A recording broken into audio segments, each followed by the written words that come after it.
এই ডিমটা থেকে আমাদের কত টাকা ইনকাম হতে পারে আজ আমরা দেখব। তাহলে এই ডিমটার মধ্যে একটা মুরগি হবে, ওই মুরগিটাই কমসে কম 18টা ডিম পাড়বে।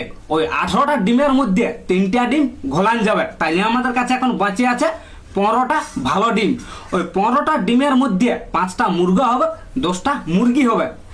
5টা মুরগাটা আমরা সাইডে রাখলি, তাইলে ওই 10টা মুরগি আবার 18টা করে ডিম পাড়বে।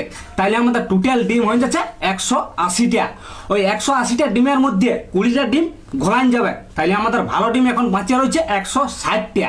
তাহলে 160টা ডিমের মধ্যে মুরগা আর মুরগি 160 পিস হবে।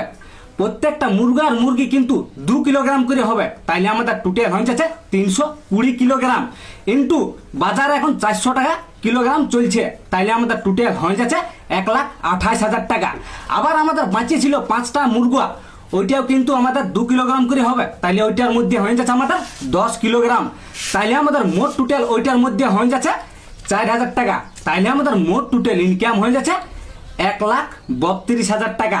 আর ওইখানে না যদি 32,000 টাকা যদি খরচার জন্য বাদ দিয়ে দেওয়া হয়, তাই আমাদের কাছে কত আছে?